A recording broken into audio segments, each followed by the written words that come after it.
Good morning, sir. Good morning, everyone. Good morning, sir. Good morning, sir. See, there is a power cut, so I'm trying to use my mobile phone to get Wi-Fi at my iPad. So, can you see my screen? Yes, sir. So it is fine. So let me know if there is some lag or anything because if there is no power, there is no Wi-Fi. So let me know in between if there is any lag or anything. Okay. So last we stopped at initialization step. But before that, I have asked you to look at this one. Did you try this? Did you guys try? Okay, very good. So, what happened?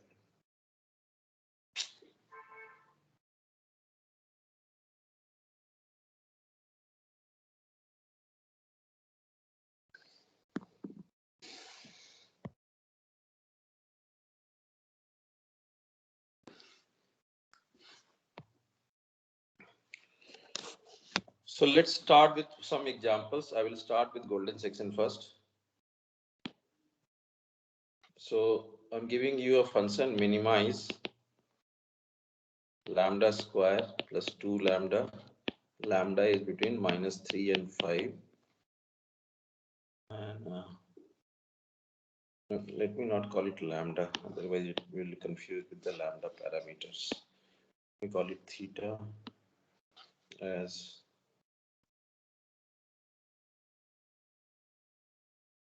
x square plus 2 x. X lies between minus 3 and 5. And length of final uncertainty is 0.2. So tell me, how do we proceed? If you want, I can quickly show you the algorithm.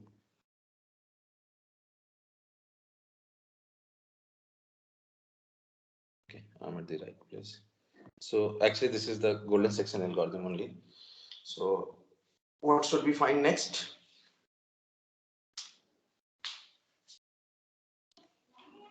So ideally, you have to do a line search between minus 3 and 5. So what is the next step, guys? So if you look at here, I have put L greater than 0. I have A1 equals to minus 3 and B1 equals to 5. Now, what we need to do? Look at the algorithm and Find tell me. lambda 1 and mu. Okay, lambda 1 equals to A1, which is minus 3, plus 1 minus alpha is 0.382 into B1 minus A1, 5 minus minus 3. How much do you get?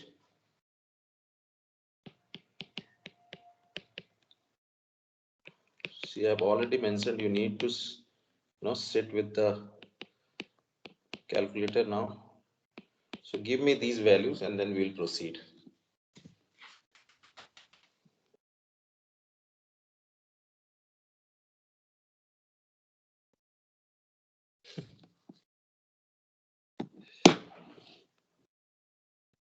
So power comes back. I have only 20% charge in my phone.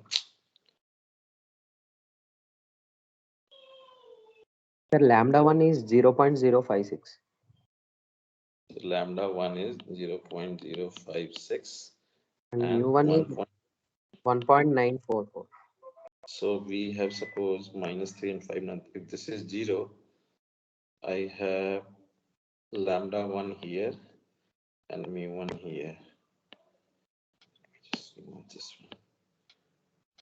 This is my 0 point of reference. This is lambda 1 and this is mu 1.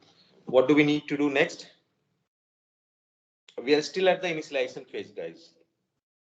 So we need to find, assuming this function is theta x, theta lambda 1 and theta mu1. Give me these values. So you need to plug in the value of lambda in x square plus 2x. How much do you get?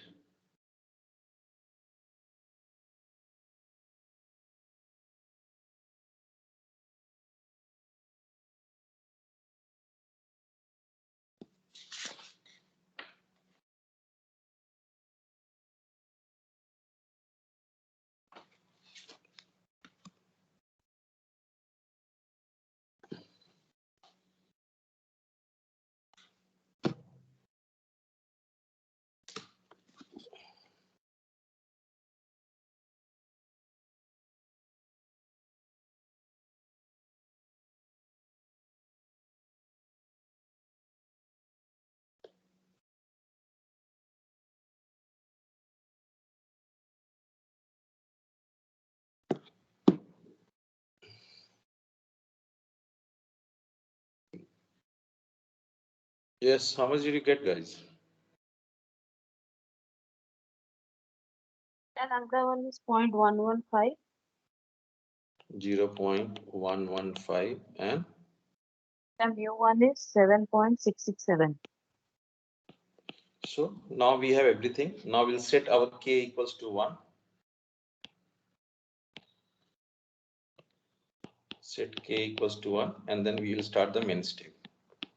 So for k equals to 1, main step is if bk minus ak is less than L. So first we need to say what is my bk and what is my ak. So b1 minus a1 is how much?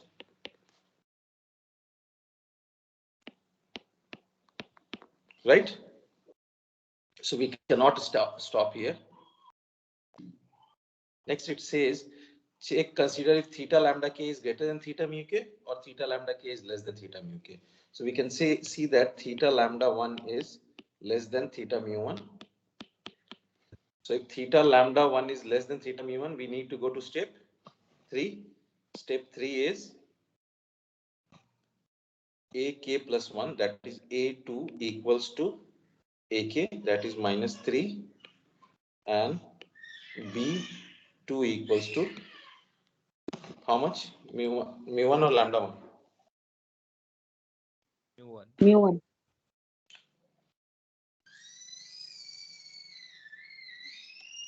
mu1 which is equals to 1.944. So if you look at it, now we have this much to search, minus 3 to 1.944. Fair enough?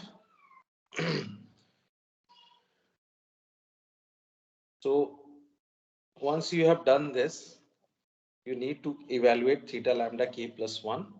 Now you have to find the next lambda from here. Okay, so what is lambda 2 equals to? Lambda 2 is ak plus 1, that is a2 plus 1 minus alpha 618 we are using now into bk plus 1 minus ak plus 1. So bk plus 1 is 1.944 minus 3. This will give you lambda 2 equals to minus 112. Is it clear so far? Yes, sir. Then we will calculate theta lambda 2. We will calculate theta lambda 2, that would come out to be equals to how much? If I plug in minus 1.112 in x square Minus plus 0.98.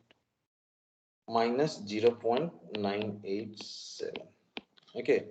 Now we did all this in step 3 and then we go to step 4. We replace k by k plus 1. So now k equals to 2. Again, main step we will do. Check if b2 minus a2 is how much? How much your b2 minus a2?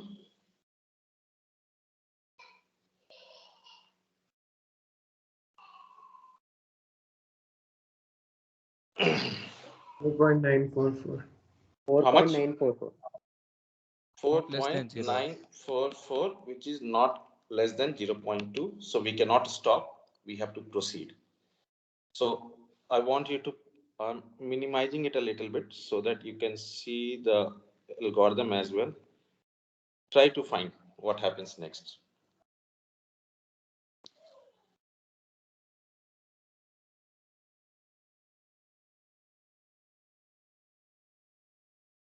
So for k equals to 2, for second iteration, we are trying to do this. See what will happen from here. Oh, power is back. Awesome. Just give me 1 second. Settings.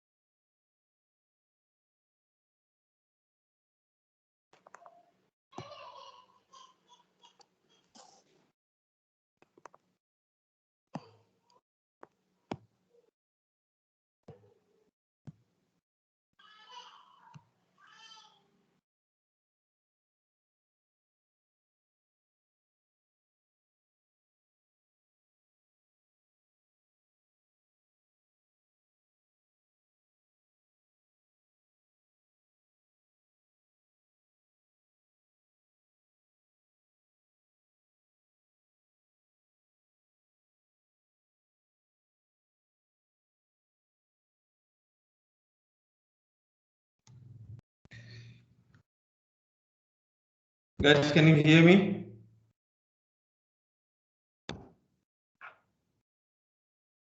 Yes, sir. Yes, sir. Great. Thank you. So go ahead, try to do iteration 2. And see what happens.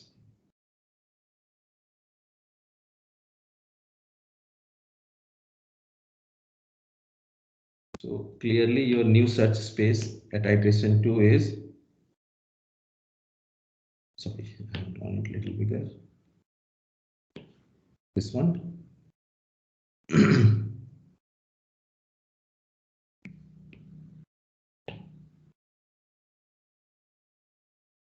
-3 to 1.944, and you have already found your lambda 2 as how much? Minus lambda 2 is here, minus 1.112.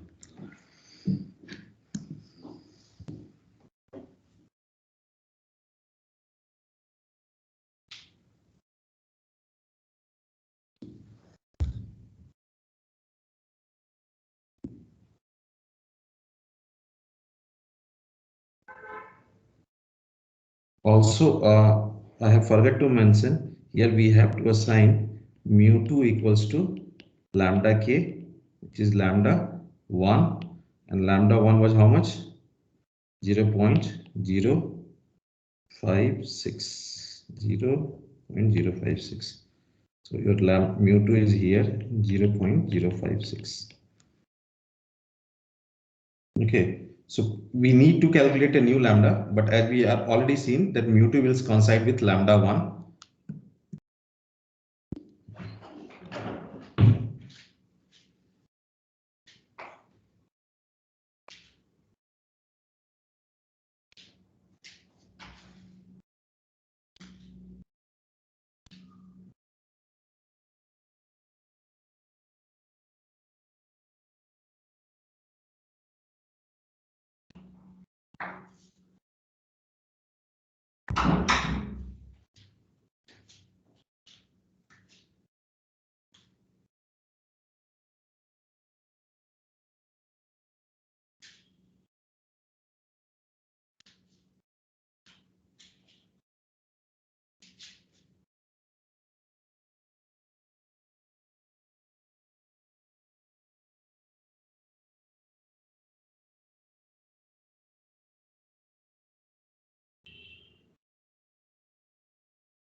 So among theta lambda 2 and mu lambda 2, which one is higher?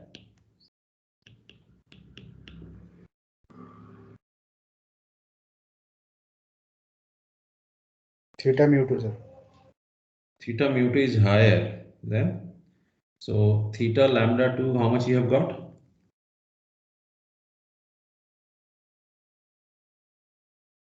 Minus 0.987. How much? Minus 0.987. 0.987. Mu 2 you already know from last iteration, theta mu 2, which is nothing but theta lambda 1. So how much that would be? 0.115. So theta lambda 2 is less than theta mu 2. So we will go to step 2 or 3. So 3, sir. Step Again, 3. we go to step 3. So in step 3,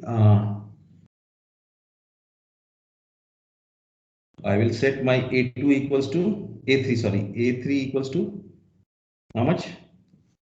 A2. A3 equals to A2, sir. A2, which is equals to how much? Minus Minus 3. And B3 equals to mu 2.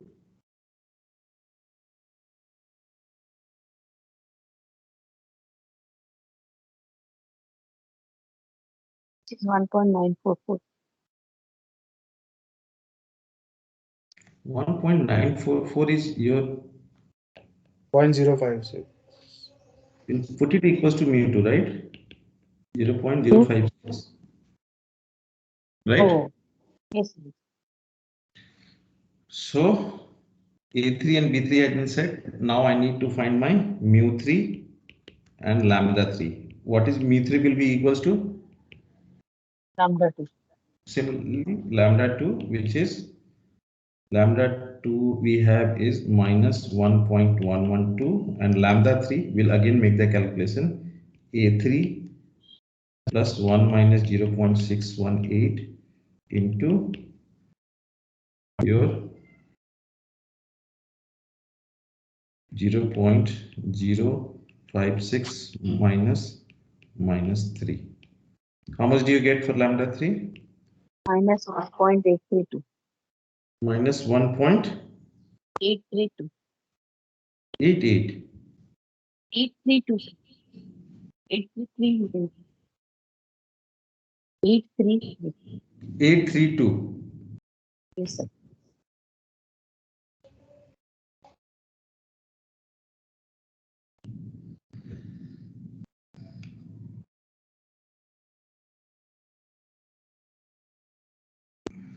Okay, so you have your mu 3 and lambda 3. Let's see how much it has shrunk. So A3 is minus 3, B3 is 0.056, and your lambda 3 is equals to minus 1.832, and lambda 2 equal mu 3 is equals to minus 1.112.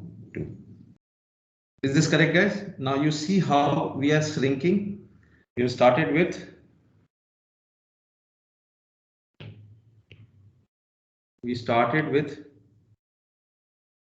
minus 3 and 5. Okay. So rather than doing all this step, now I will tell you simply what you need to do every time. So we have started with minus 3 and 5. We found our, let me call it A1 and B1. We found our lambda 1 and mu1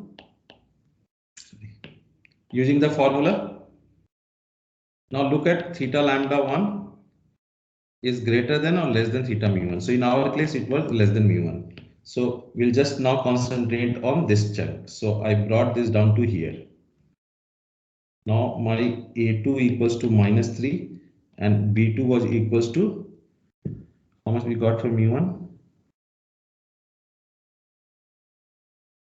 1.944. Again we found lambda 2 and mu2. Again we compared theta lambda 2 and theta mu2. We found that lambda 2 is still smaller. So my new value become A3 equals to minus 3 and B3 equals to mu2, and mu2 was how much? 0.056. 0.056. Okay, again I got my lambda 3 and mu 3, and again it will shrink. So you see how it is shrinking, and finally you will come to a place like this, which will be your final interval of uncertainty. To record these values, when you you can do all these calculations I have seen, or you can just draw the line and write the relevant values and keep shrinking it, and just to record the VA values. So after doing everything in your answer sheet, I want to see this.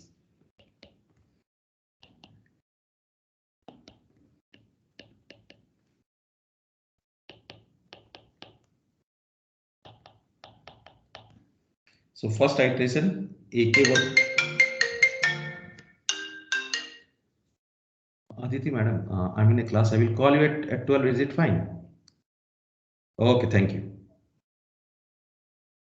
So AK started with -3 and 5. Lambdas we got for 0.056 and 1.944.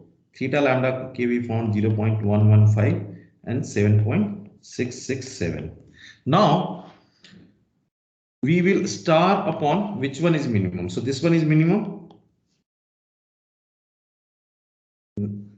Then we go to second iteration. Since lambda k is minimum, lambda k is always on the left side. If lambda k is minimum, you remember always AK will be same as the last iteration. Only BK will change, and that will become equals to mu k. So 1.944. Then lambda k will calculate again the new lambda k 1.112. Mu k will be 0.056 minus 0.987 and 0.115. Okay. Good so far. Then you will go to the third iteration. Most of the values you have already calculated, and you need to keep checking whether L is becoming less than the interval length. This length is becoming less than or equal to 0.2. The moment it reaches there, we'll stop, and whatever AK and BK will have there, we'll call it as final interval of uncertainty. Is this clear, guys?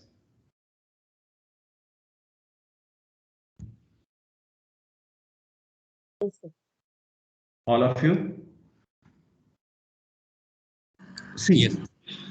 we have already discussed the concept behind it. So no need to, I don't generally, when I solve, I do not see need to remember all the algorithm. All you need to remember is I have to find lambda 1 and mu1 using your formula.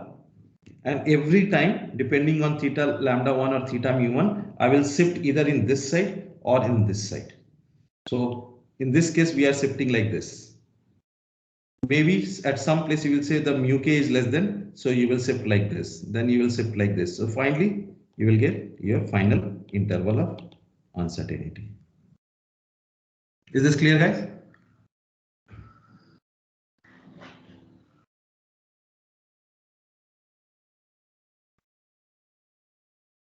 Okay, now let's look at an example of Fibonacci search.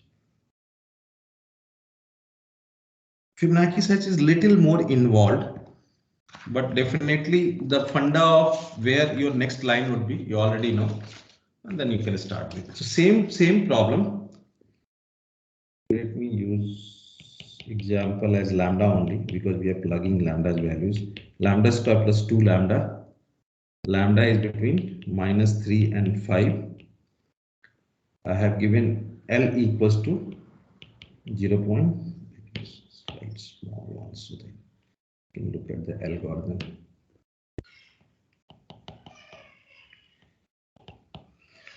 So minimize lambda square plus 2 lambda -3 lambda 5. Final interval of uncertainty equals to 0.2. Now you will tell me each step and I will do it at least for a step first iteration, and then you can try the second iteration. So tell me what we need. What is the very first thing I need to know?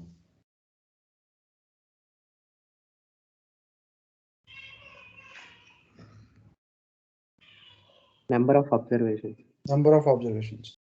We need to know number of observation. How can we find number of observations? B1 minus A1 by L. Fn should be I greater want than. to find Fn which is greater than B1 minus A1. B1 minus A1 is 8 divided by 0.2, which is equals to 40. Which n satisfies this for Fibonacci?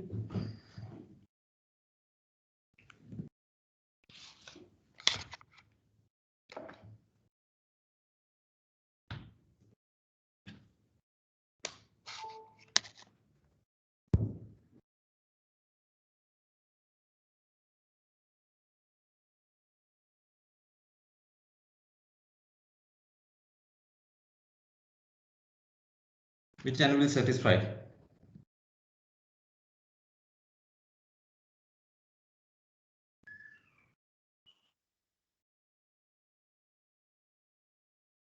F0 is how much?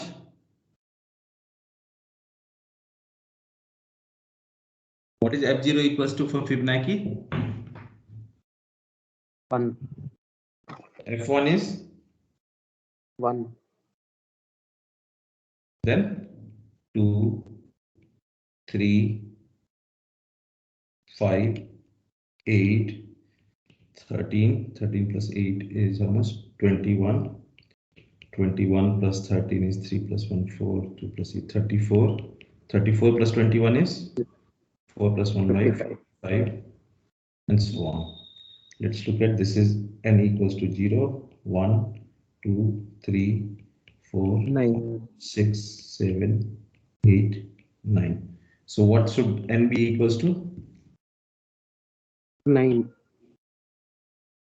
Since I'm looking at n Fn greater than this, so n should be equals to 9. So now you know your n also. So I need to find out lambda 1 and mu 1. So what is the formula for lambda 1? A1 plus f n minus 2 by Fn into B1 minus A1. So A1 is your minus 3, Fn minus 2, n is 9. So I'm interested in F7. So F7 is how much?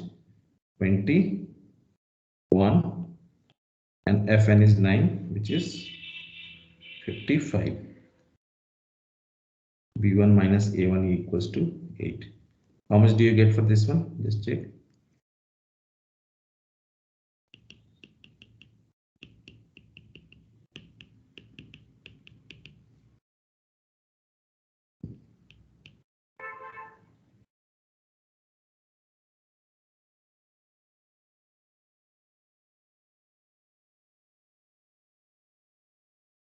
Give me these two numbers.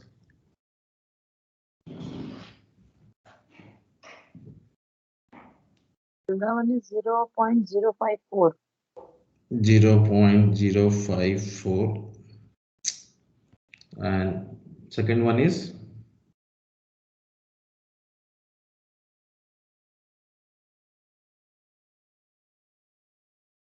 this correct?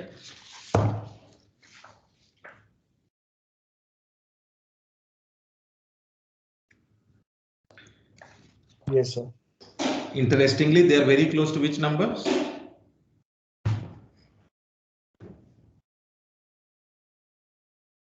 The golden section one, right?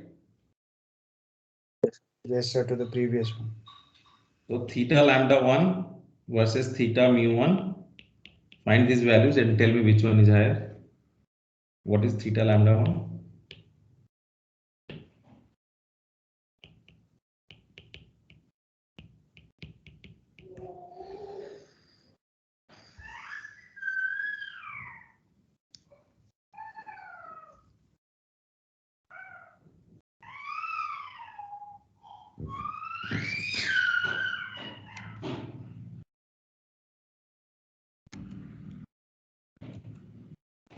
Theta lambda 1 0.112. 0.112, 7.67. 67. Okay, so definitely theta lambda 1 is less than theta mu 1. So we will go to which step?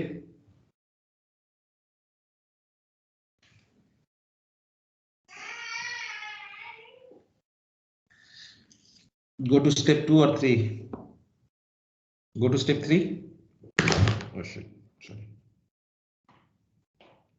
From here, based on this, we'll go to step 3.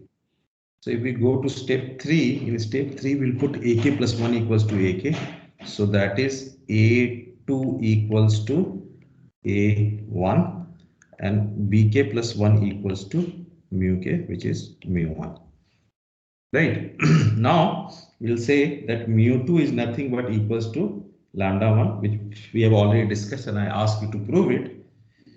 So mu2 is simply equals to lambda 1. I need to find lambda 2 value, which is AK plus 1 plus Fn minus K minus 2. Right? Sorry, we have initialized with K equals to 1 here before we proceed here. Fn minus K minus 2 divided by Fn minus K Bk plus 1 minus AK plus 1.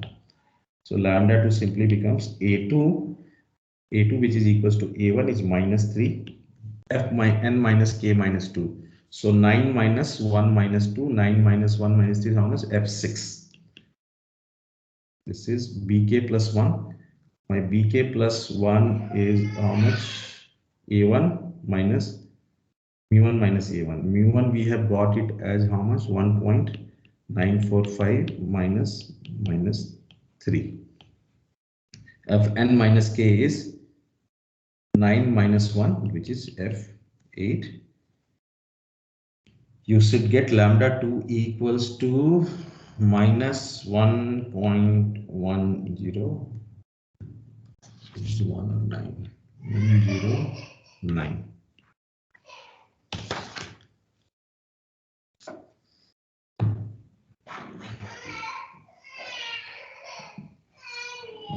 Good so far. So for next iteration, I already know mu2. I already know my lambda 2. I know my A2 and B2. So ideally we have started with minus 3 and 5. Now we have boiled down to, oh no, where did it go?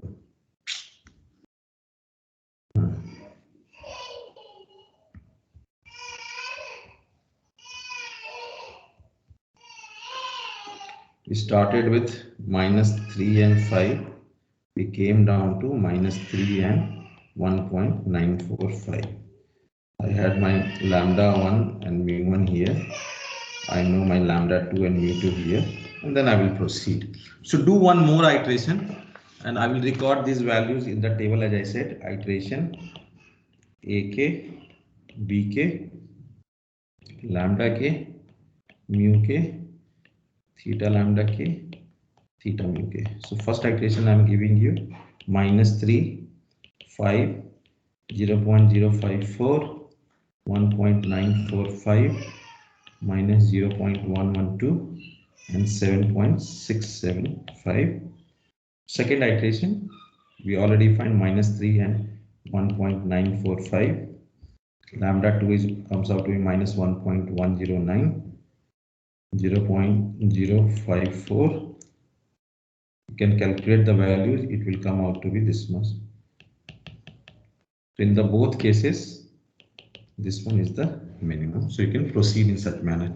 So just to give you, given these numbers, give me the details for iteration 3 so that we can see how we are proceeding. Give me the details for iteration 3.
Sir, Yes, sir, A3 will be minus 3. minus 3. B3 will be equal to mu2, which will be equal to 0.054. Good. Then Then lambda 3 will be minus 1.836. minus 1.836. This will And be copied from there as lambda 2. yes, sir. And theta lambda 3 will be minus 0.3011. 1 in 3 digit is fine. And minus Minus 0.988. Same copy. okay. So again, this is your minimum, right?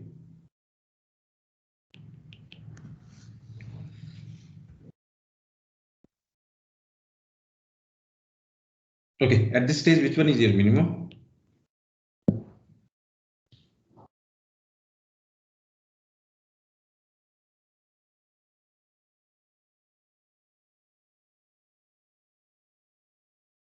Yes, guys. Minus 0.301 or minus 0.988. Which one is minimum? Minus 0.988.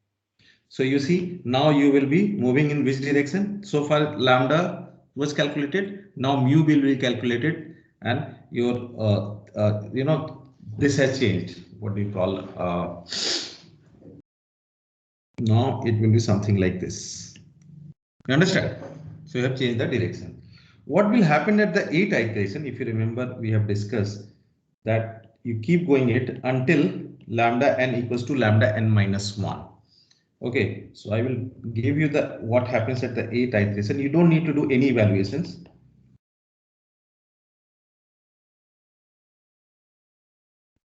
We have forget to mention about this epsilon. Also define this epsilon equals to maybe 0. What you want to use 0.01, something like this. So at the 8th iteration, you will get these numbers. Minus 1.109, minus 0.818, minus 0.963, minus 0.963, minus 0.998, and minus 0.998. And at the 9th iteration,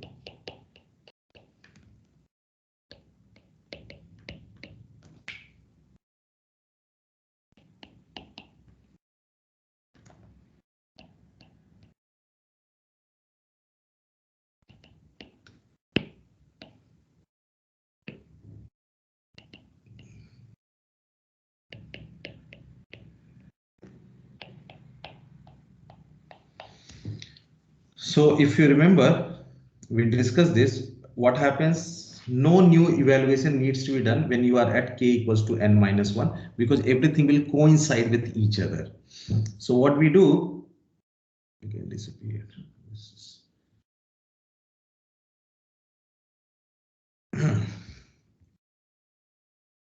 So look at these numbers carefully.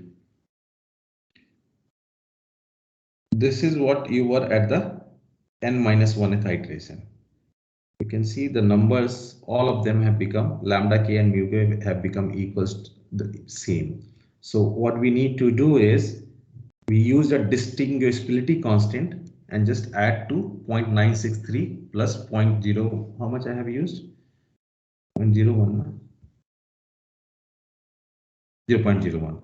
So it will become 0.953. So your final interval of uncertainty will be decided based on this, because what is happening when you keep reducing it, both lambda n minus 1 and mu n minus 1 coincides. So you just take a small epsilon at one side so that you can say that the solution lies in this epsilon interval. Is this clear, guys? So we have to be careful about how much we get. Is this last part clear? Just read it again, this part.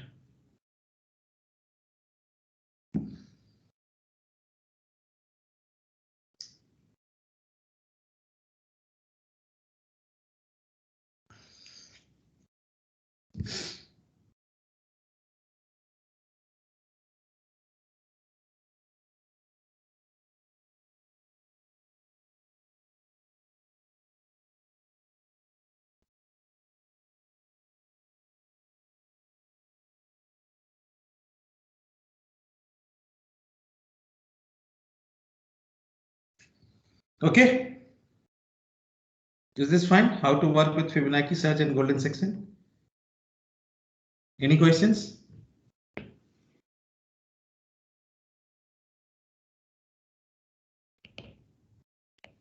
Sir, the value of epsilon will depend on L, or we can choose it as 1.01 only. Any smaller value is fine. Yeah, you can say that in comparison on L you should choose, but any Yes. small value in the vicinity is fine. Right. 0.01, 0.001. The idea is the function will have some minimum value between these 2 points. Right. Okay. So let's look at number of iterations required to achieve a particular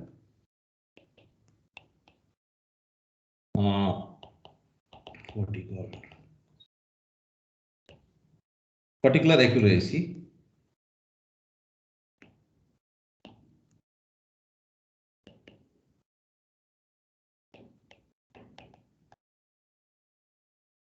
Just a comparison of all the methods which we have seen so far.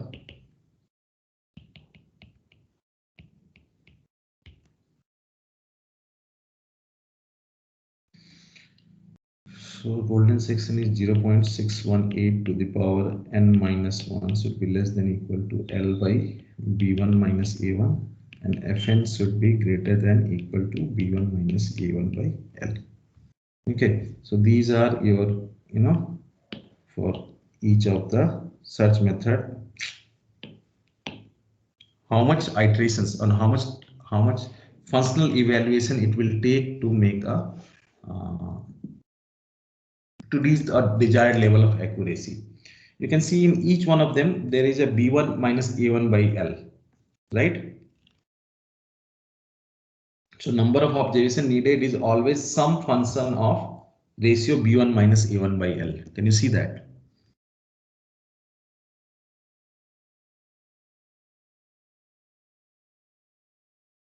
So if I'm looking at B1 minus A1 by L, the fixed ratio, the smaller the number of observation required, the more efficient algorithm is. So based on this one, looking at these numbers, can you tell me which if you order them, which one is the best in terms of efficiency?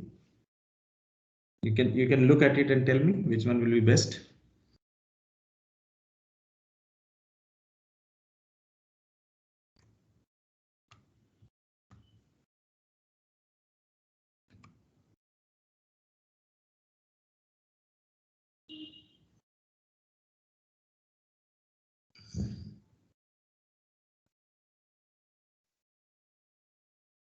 Best would be just put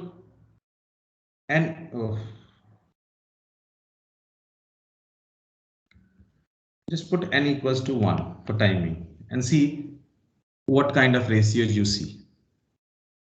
Do you understand?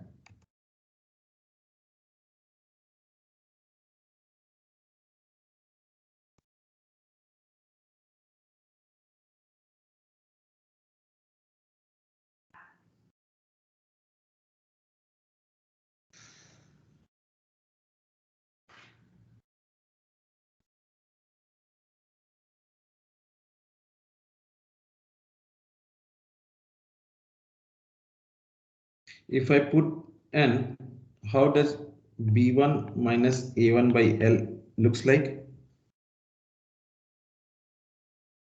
1 plus 1, 2, and this 2 will get cancel it 1.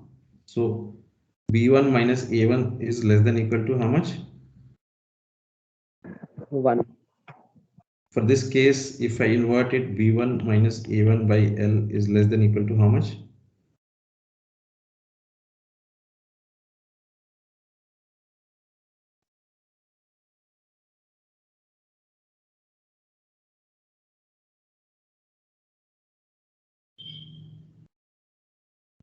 How much? 1.414. 1.41. It will come out to be root 2. For this one, B1 minus A1 by L is less than equal to how much? 1. Is it coming 1? N minus 1, 0. So I need to look at 1 by 0.618. How much is 1 by 0.618? 1.618. How much? 1.618. I heard 1.6 something. So what we need to look at 1.618. 1.618.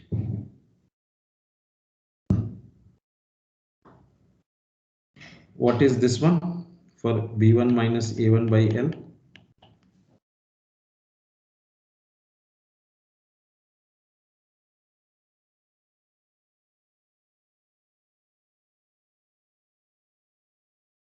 F1 equals to 1.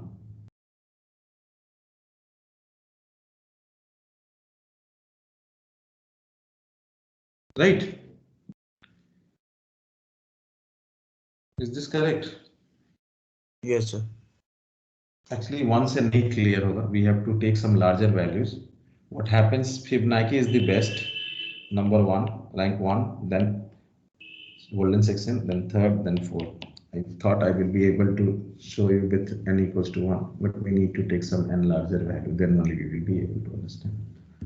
Also, one thing to note, if n tends to infinity, 1 by fn asymptotically equals to 0.618 to the power n minus 1, which means when n is very large, Fibonacci search is equivalent to golden section search. Just a second. Hello? Yes. दादा मैं घर पे हूँ, आप घर पे deliver कर सकते हैं, मैं ऑफिस NFA 96 DAV के सामने वाला, DAV स्कूल के सामने वाला NFA 96 ये, हाँ, थैंक यू दादा. Okay, sorry guys. So I want you to try this also. That 1 by fn when n leads to infinity is actually a golden section search method. Okay. So next I will start line search using derivatives. But any questions before I close this?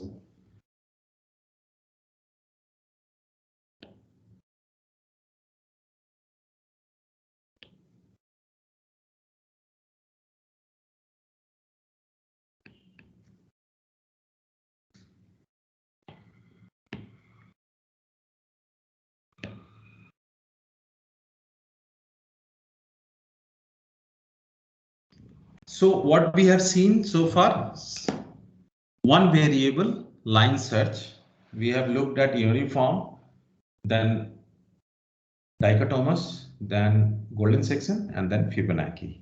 Next we will use, so far we were looking at a quasi-convex function. Now we will look at pseudo-convex function. So differentiability assumptions are there, and we will looking at least two of the algorithms. First is called bisection method, and second one is called Newton's method. So let's take a break and let's meet at 11:05 to start a line search using derivatives. What did I call this topic as? Algorithms for non-custom. ठीक है. Start a new one. One thing I wanted to ask, sir, in these algorithms, that means how was this developed? What is the developed? For example, sir, in case, sir, for example, in the Fibonacci, we are keeping two elements, one element same, and we are trying to compute the other element based on some kind of ratio through the Fibonacci search. So instead of this, there can also be some other algorithm like directly dividing it into halves. What exactly? Can you be more specific, Santanu?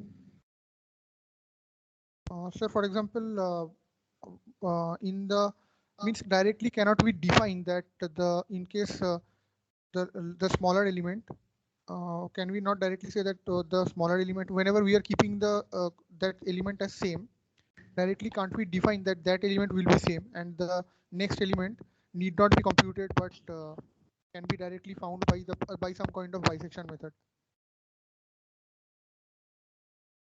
What's actually, I'm really sorry. That means here there is one portion where we are defining that B3 is suppose equal to suppose U2, mu2. So similarly, एक minute, let me go back because तुम भी हवा में बात कर रहे हो, हम भी फिर हवा में बात करेंगे. It will be very difficult. So let me just save this one on my iPad. Lecture 11. Smart, नहीं, not smart. Lecture 11. क्या होगा 11? इसको नहीं समझ में आ रहा. Lecture 1 कर दिया. Okay, anyway. Okay, because of that, it is not taking lecture 11 again. Anyway.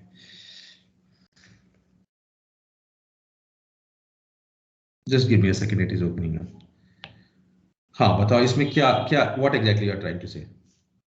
Not actually related to this, means suppose normally, sir, if you can draw a line, means normally how we are dividing, I'm just Okay, we are doing a line search. This is the line. There is a function over it. चलो, अब बताओ.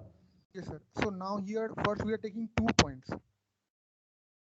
I have taken two A1 and B1. ठीक है? These are extreme points, but and in the middle also we are taking 2 points and through We this. have taken one. Suppose dichotomous. I have taken A1 plus B1 by 2. Some epsilon here, some epsilon here. Lambda 1 and mu1. Okay, now tell me. Shantanu? Means I was thinking that can we not take 2 random points and then use something similar to the Fibonacci? There is already random search algorithms. These are not random search algorithms, right? Like if you go for, when I was showing the various optimization technique, there are stochastic algorithms like genetic algorithm or simulated annealing. They are random search algorithm.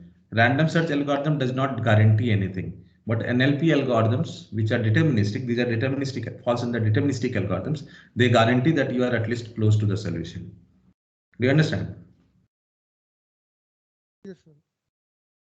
You can use when trying to generate a population in GA, you can use Fibonacci, not a problem. But those are random search algorithm. This is not a random search algorithm. It's a deterministic.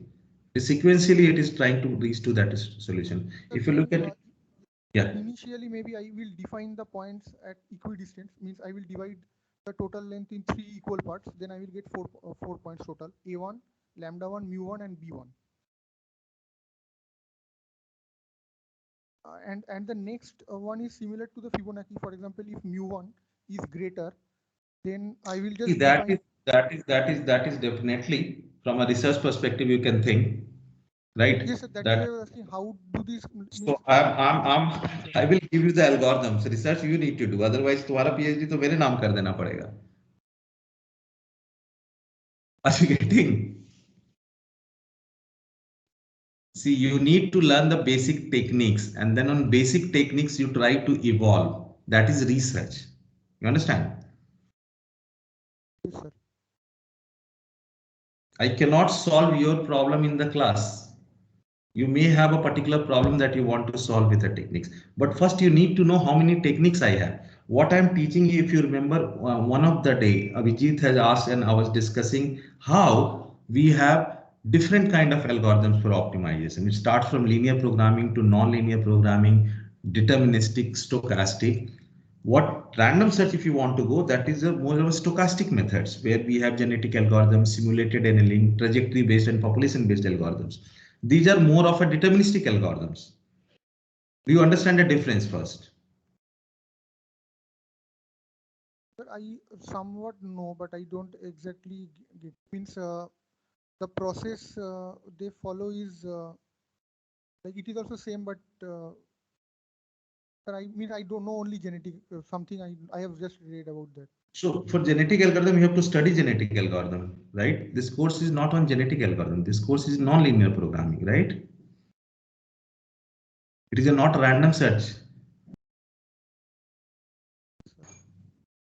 So every course has its own core strength. So this core strength is with the deterministic algorithm. You can always, so what is research? You take all these components which I'm teaching, what you are exploring, and bring them together. That could be a new method. But as far as the scope of this course is concerned, I'm not telling you a new method. I'm telling what already exists. Does that make sense?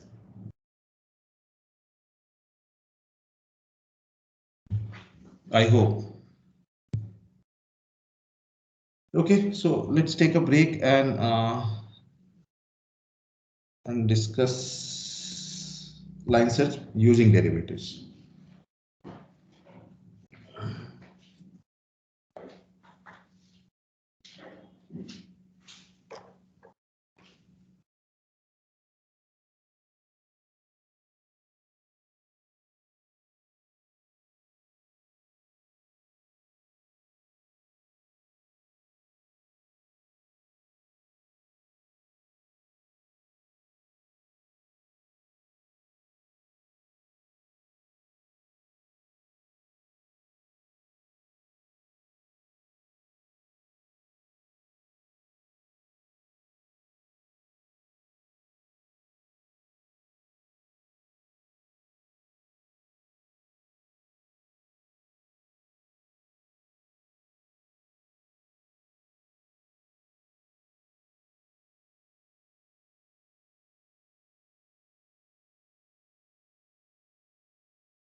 Okay, I hope you guys are back. So far we have seen one variable, one dimensional search, which is also called line search without using derivative, where we have assumed that it is a quasi-convex function. Now let's look at some line search that uses derivatives.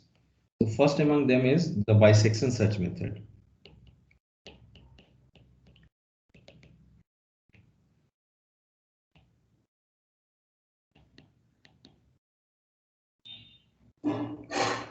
So what it does is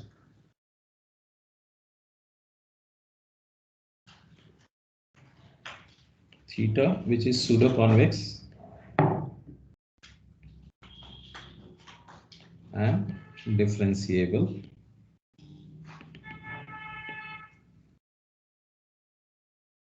minimize theta over a closed and bounded interval.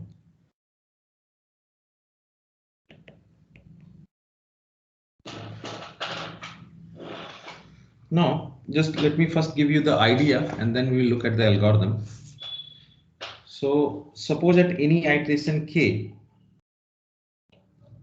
interval of uncertainty we know is ak comma bk. Also suppose derivative of theta dash lambda k is known. So there could be two cases. First case could be, in fact, three actually. If theta dash lambda k equals to 0, what can we conclude?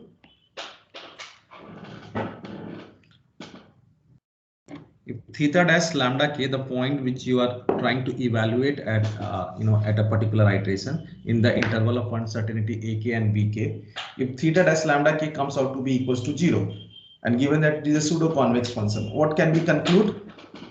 You guys remember? It's an optimal solution. We already have an optimal solution, so we can say lambda k is a minimum point.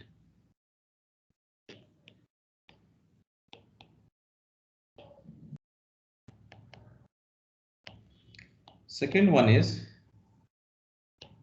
if theta dash lambda k is greater than 0,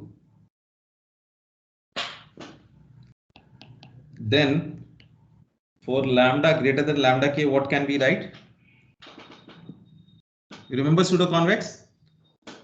Just if you do not, just flip over your notebook. Theta lambda is greater than equal to theta lambda k. If it is a minimization problem. Okay, can you come again? We can say that theta dash, because it is a pseudo convex. Can we say that?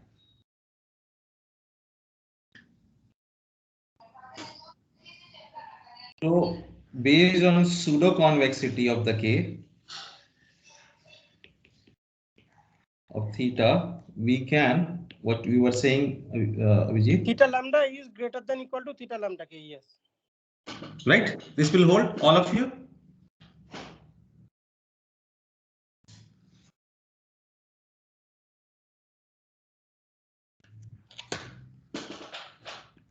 We have, if you remember, towards the end of convexity, we discussed about theta, pseudo convex, where we have shown that if fx delta fx transpose x2 minus x1 is greater than equal to 0, we say that it is equivalent that fx2 is less than fx1.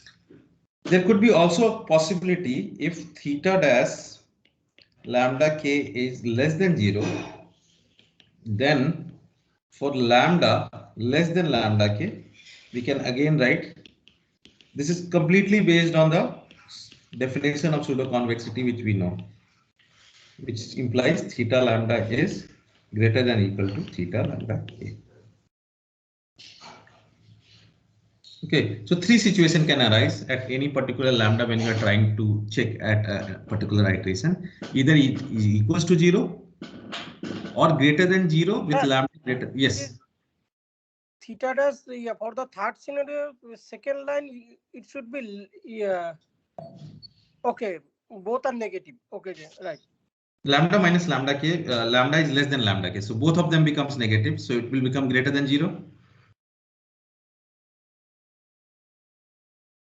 In first case, if you say both theta dash lambda k and lambda minus lambda k are greater than 0. In the third scenario, you will see that theta dash lambda k is also negative, lambda is also less than lambda k. So both of them are negative, so it will become greater than 0. So what we can conclude is theta lambda is greater than or equal to theta lambda k.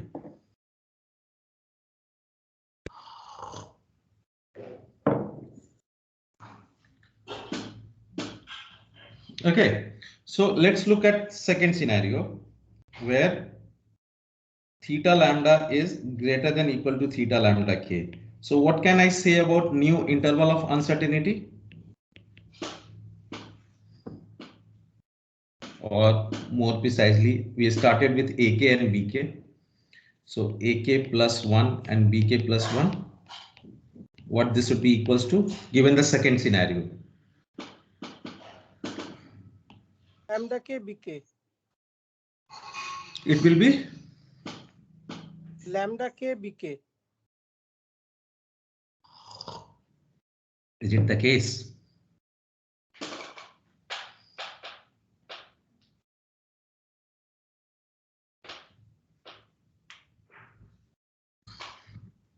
So new interval of uncertainty in this case will be AK to lambda k. Just think over it. I'm just writing both of them first. Theta lambda becomes less than. Sorry, we should use less than only theta lambda k. Then AK plus 1, BK plus 1 is lambda k BK. Just try to visualize it first, then I will discuss.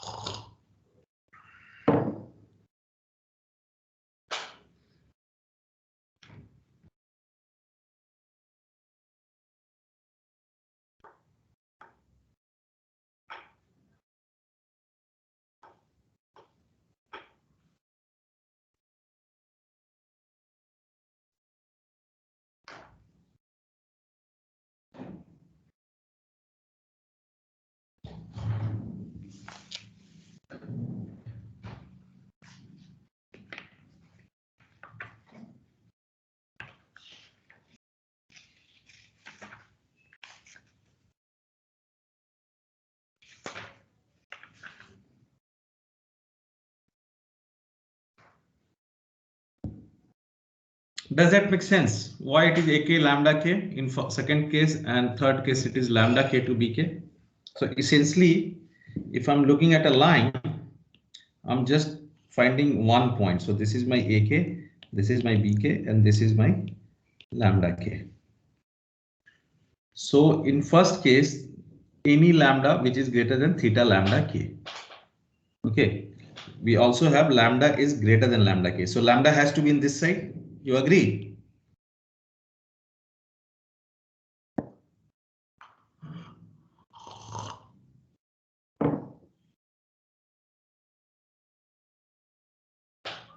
Oh, yes, right. Lambda is greater than lambda k. So lambda has to be on this side. So my new interval of uncertainty is closed between AK and lambda k and not. Similarly, when lambda is less than lambda k, when it is on this side, my new interval of uncertainty is lambda k to bk because all the values are less on the right hand side. In the first case, it is on the left hand side. Does this make sense, guys?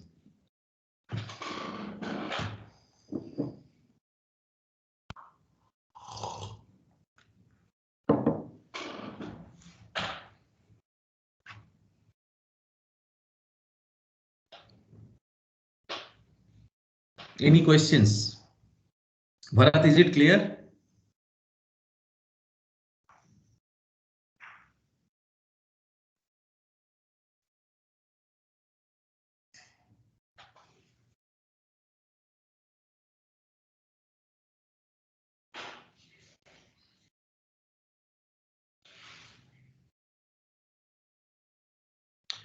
So let me just try to, if I'm not hearing anything, that means it is not clear. Suppose, is this a pseudo-convex function?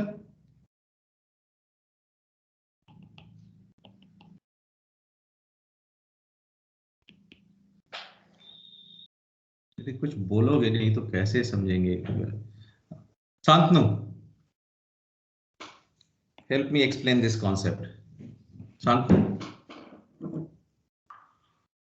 Yes, sir. So this is a pseudo-convex function. Let's say our lambda k lies here. Maybe could be thoda sa off रखते हैं इसे, so that it is in between. My lambda k lies here. Now, if theta dash lambda k is okay, what would be the theta dash lambda k here? Greater than 0 or less than 0? If I'm trying to find theta dash lambda k. Greater than 0. And there is a lambda which is on this side of the lambda k. So you can see all these values will be greater than theta lambda k. Yes, sir. Makes sense? So what I'm saying, my new interval of uncertainty should be in between ak and lambda k, because all other values will be higher than lambda k in this region, given that it is a pseudo-convex function. And same is true, in the same way you can understand the third one also. Now we need to figure out at what position, what should be the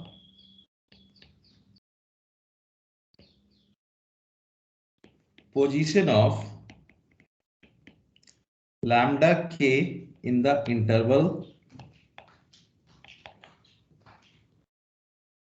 ak bk, so that maximum possible length of new interval of uncertainty is minimized. So we have figured out these will be the cases if I'm working with some lambda k. Now the question is, where should I place this lambda k? Every time I'm doing an iteration, where should I place this lambda k so that maximum possible length of new interval of uncertainty is minimized? कहां पे डालने से मेरे को सबसे ज्यादा फायदा होगा?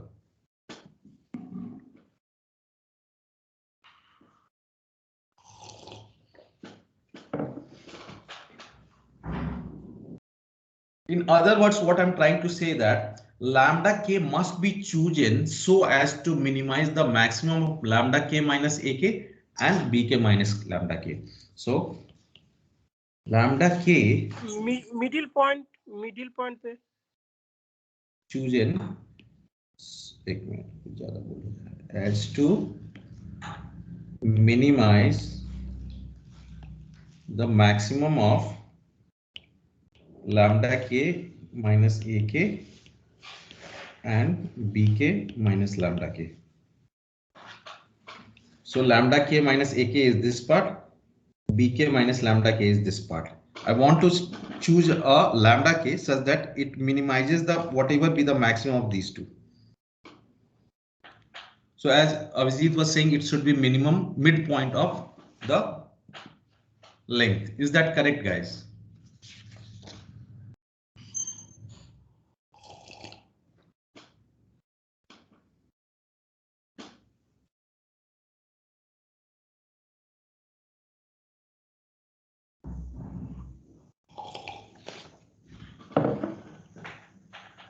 So what we are saying, to have such the optimal location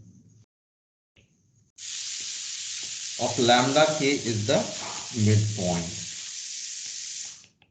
That is 1/2 ak plus bk. Just look at it and tell me whether it makes sense.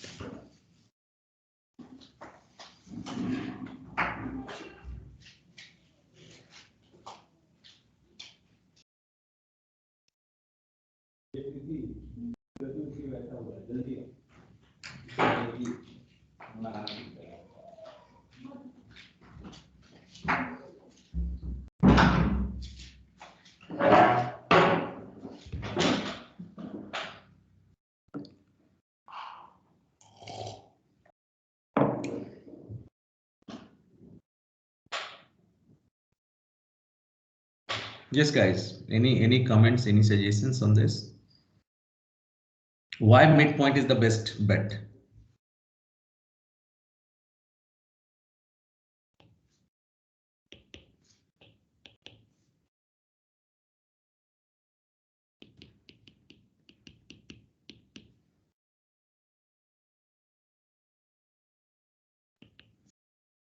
So one option, we are saying that this is the best bet, that use the midpoint.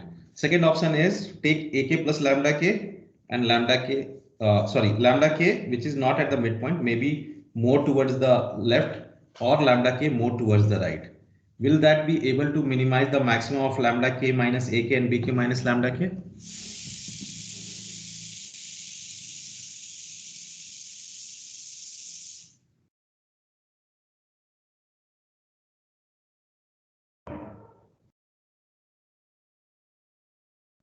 Are you guys getting my question?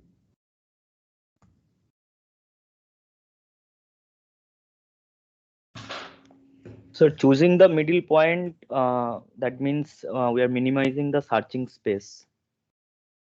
Yes. That number of iterations we are minimizing. So that's why middle point will be the best choice. That's what I'm saying. If I choose a lambda k here, what will happen? You will have two spaces, right? In which you have to do the search, right? Maybe on this space, if the minimum false, it is good news. But if in this space, if minimum false, we have to do a lot of iterations, right? Yes, sir. Similarly with lambda k and bk part. So if I want to minimize the maximum of lambda k minus ak and bk minus ak, it has to be the midpoint. And that's why the optimal location of lambda k is the midpoint, which is ak plus bk by 2. Is this okay, guys? So suppose you are doing like this. First you have done this much. Then suppose minimum happens on this side. Again you did this much. Then this much. Suppose minimum falls on this side here. Then minimum falls on this side. So if you keep doing it, what would be the length of interval of uncertainty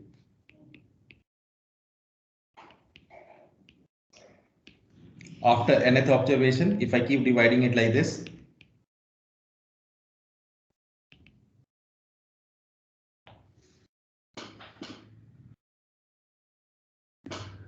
what would be 1 by 2 to the power n into the length of uncertainty?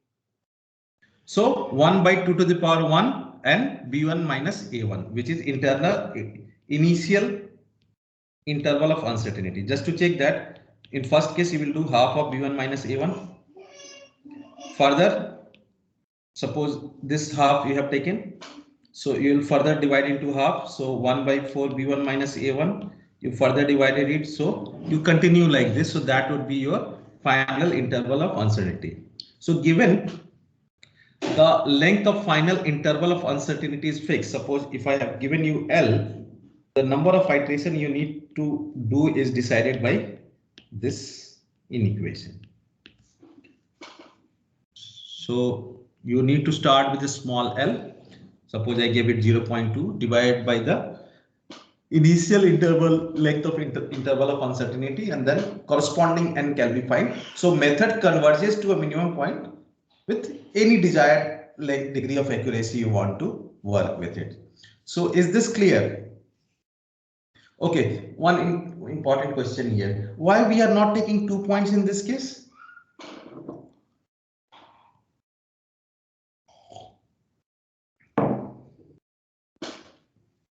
Like earlier we were taking 2 points, but here I'm just taking 1 point. Why is that?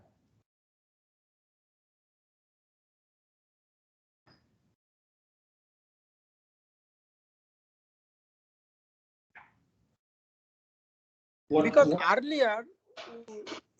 earlier means in that previous things you are talking about, sir.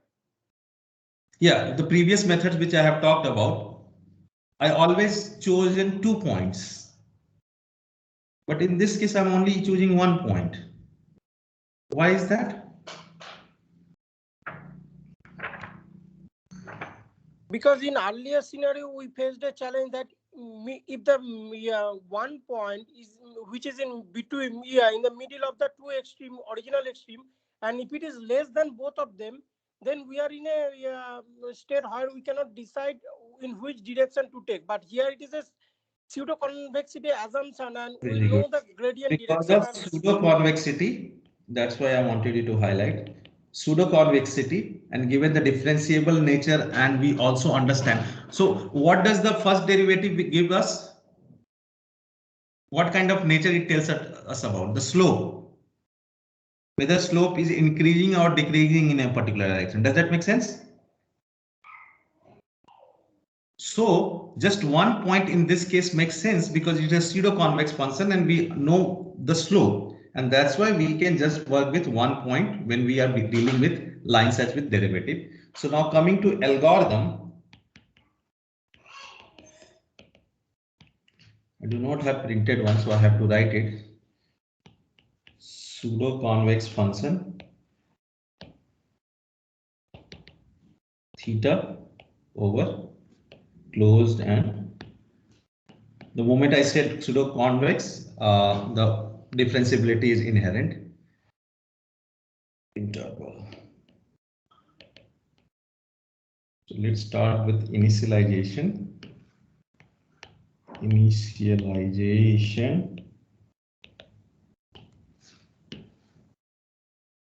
You need to have interval of uncertainty A1 and B1. Final allowable length you need to initialize, and let n be the smallest positive integer such that 1 by 2 to the power n is less than equal to L by B1 minus A1. Set k equals to 1 and go to main step. So main steps involve 4 steps. Step 1, let lambda k equals to 1 by 2 ak plus bk. Evaluate theta dash lambda k. If theta dash lambda k equals to 0, stop. Else, if theta dash lambda k is greater than 0, go to step 2. Theta dash lambda k is, if theta dash lambda k is less than 0, go to step 3. The benefit with the derivative was very limited steps you need to do, very less calculation. So let ak plus 1 equals to ak and bk plus 1 equals to lambda k. Go to step 4. Step 3, let ak plus 1 equals to mu k, sorry, lambda k, and bk plus 1 equals to bk. Now we are on the right hand side of the line. Go to step 4. Step 4 is, if k equals to n, minimum lies in a n plus 1, b n plus 1. Otherwise, replace k by k plus 1 and repeat. So very simple one. I will show you with one example. Before the example, I have one doubt here. Yeah. Can you go to little above? Yeah, please. This no. Yeah, this pseudo convexity. Where the red color one you have written. Little down. Yes. Every time we are considering pseudo convex function under this algorithm, the closed and bounded interval. If it is a closed interval, then at the that two boundary points, closed boundary points, the derivative will not exist, right, sir? Should it not be open interval? No, if it is open, it would be difficult to give A1 and B1. But then closed interval at the A1 and B1, the derivative will not exist. Only the subgradient may exist. So, in fact, since it is a pseudo-convex, that subgradient will be equal to what? Gradient. Right? If you look at the convex function generalization, any convex function is quasi-convex and pseudo-convex or not? Yes. It satisfies. No, it's satisfied, but the definition of derivative does not valid for a closed interval at the closed point. Because so the idea is that the solution happens between those 2 points, A1 and B1, which I'm defining as initial interval of uncertainty. Okay, so the solution lies between A1 and B1. That's what I'm trying to say. Okay. If I remove those points, I mean, even it's in vicinity, it would be difficult to find because it may be its vicinity is also beyond the function is defined, right? Yeah, I get it. That's why we are considering closed, you are saying, sir? Yes, that is the reason it is bounded and it is closed. And then only we will proceed. See, as far as these deterministic algorithms are concerned, to some extent, you can relax some of these. Let's say 1 by 2 to the power n L B1 minus 1. N comes out to be 10. Okay. Even if you do for n equals to 11, it will try to get you to the more closure point. Do you understand? Yes, sir. It is not, these are not exact algorithms, right? Yeah, I get it. So this is the difference. If you remember when I started nonlinear programming, I said that linear programming, if it is formulated correctly, it will always give you, every time you run, it will always give you a optimal solution. With the nonlinear programming, every time definitely it will lead to the same solution because it is also a deterministic algorithm. But that does not guarantee it has no pinpoint optimal value it is giving. It is giving you an interval of uncertainty in which it lies. Does that make sense?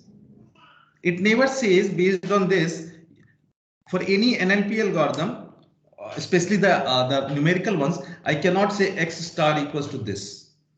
What I can say, X star lies in AN and BN. Make sense? Yes, sir. All of you? See, try to understand from algorithm point of view. These iterative algorithms do not give you you cannot guarantee that it is an optimal solution.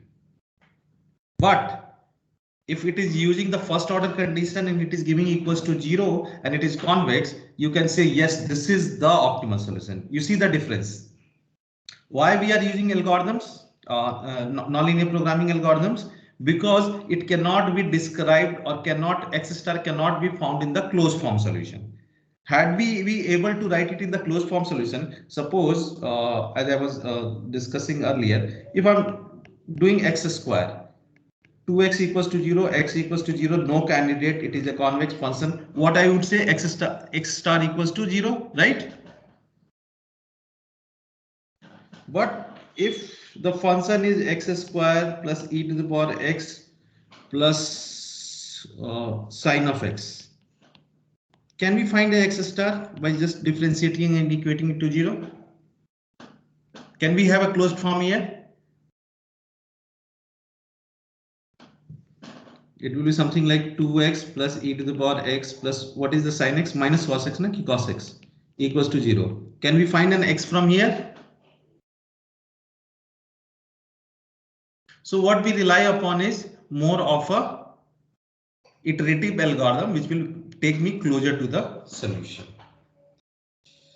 Okay, we'll continue with the same example. More importantly, you can see this is actually a convex function only. You agree? Is it a convex function or not? Lambda square plus 2 lambda. So you see using these algorithms because convex function in itself, just give me 1 second.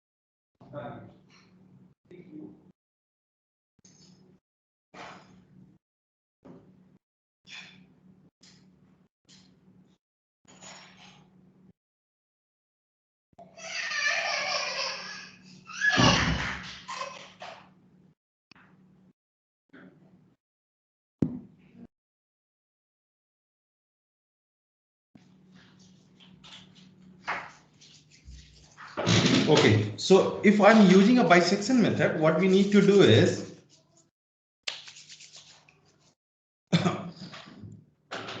I need to decide L, let's say L equals to 0.2. Okay, so if this is the accuracy I'm trying to find, what should be my N value?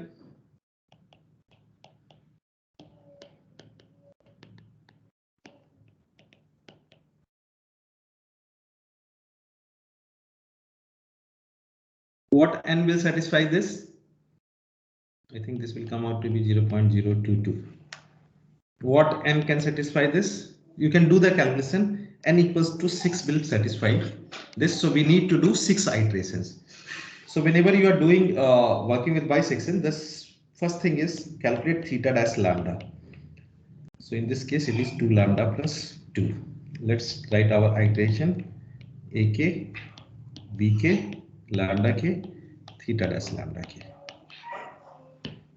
Okay, so iteration 1, what is my AK? Minus 3, BK 6. So what would be the midpoint, guys? AK is minus 3, BK is 6. What would be my midpoint? It's a 1.5. 1.5. Theta dash lambda K, if you plug in 1.5, it will come out to be 5.0. Okay, now theta dash lambda K is greater than 0. So my next iteration AK will be minus 3 and BK will become equals to the lambda K. Okay, again I will calculate lambda K between minus 3 and 0.5. It will give me 0.75 and my theta dash lambda K is 0.50. Again, if you see theta dash lambda K is greater than 0, so I just need to replace lambda K with minus 0.75. This remains same. Third iteration. Here I need to find a new lambda K minus 1.875, which give me minus 1.750 theta dash lambda K. It is negative. Now it is on the right hand side. So this will change to. Okay, tell me what would be the AK now? It has changed the sign now. So AK will be equals to lambda K, which is here, minus 1.875, and BK will be minus 0.75. You will get minus 1.3125 minus 0.6250. And you continue until 6 iteration and you will get all your values. More importantly, since we know this function is easily differentiable, lambda square plus 2 lambda, theta dash lambda is 2 lambda 2. If I just put 2 lambda plus 2 equals to 0, what should be the value of lambda? Minus 1. Minus 1. 1. So if you proceed in this manner, you will see that your lambda or the AK and BK will try to come to this -1 interval. Like I will give you at the 7th iteration, it will be something like -0.313 and -0.8907. So if I draw it, what it is trying to do, -3 to 6, let's say 0 is here, then it has brought it down to -3 to 1.5, then -3 to, sorry, not beyond 0, -3 to 0 is here, 0.75, -3 to 0.75. In the next iteration, it is trying to bring it to -1.875 to -0.75. And if you keep going by 7th iteration, it is coming down to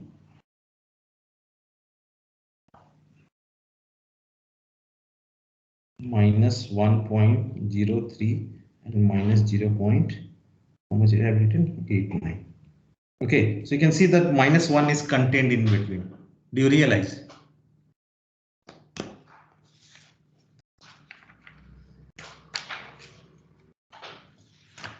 So you can see that many of the very complex convex functions can also be solved using such algorithms which we are studying. These algorithms, as I say, algorithms. Generally, the idea of algorithm is iteratively we try to reach to a solution. That is the idea of an algorithm. So definitely it will work for pseudo-convex, other one will work for quasi-convex, but at the same time it will also work on the convex function itself. Does that make sense, guys? Yes, sir.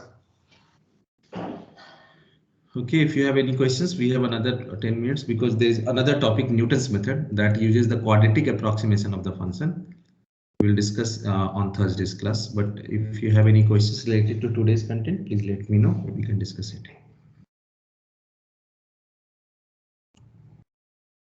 Sir, good morning, sir. Can you Yeah. just tell the probable date of first test? First test is already done now, between 21st and 25th. Okay, okay. Thank you. It is on academic calendar. During this time, you will be having all your tests. No classes will take place during 21st to 25. So I will choose Tuesday because you will get 2 hours to work upon, and your syllabus will be whatever I cover until this Thursday. Okay, So sir. Thank you. whatever I cover until this Thursday will be part of your syllabus. Next week, whatever I teach will not be part of your first test because that would be too early for you to, learn. Okay, guys, if you do not have any questions, so as far as this non-linear programming algorithms are concerned, I will not be giving you any assignment like calculate these numbers. I will give you to write codes. Either you use MATLAB or Python, wherever you are comfortable. You have to write these codes in one of the programming language of your choice. Because my idea of writing code is until unless you have understood the pseudocode or the algorithm, you cannot write the code. So choose your own favorite algorithm, programming language, and I want you to write at least 2 to 3 of them. I will be posting that assignment next week, but it will be after your midterm or midterm, not class test 1. After your class test 1, we will I will post that, and I will give you ample amount of time to write your codes. The benefit of writing codes is if you see it pictorially, how the points are moving from initial point to the final point. So that gives you a lot of confidence on how the algorithm works. So that I will be posting next week sometime after your first assignment is due on 12th, no? Or 11th?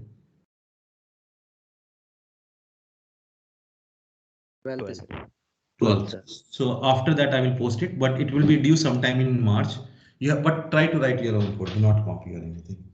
Okay, thank you very much, guys. I will see you on Thursday.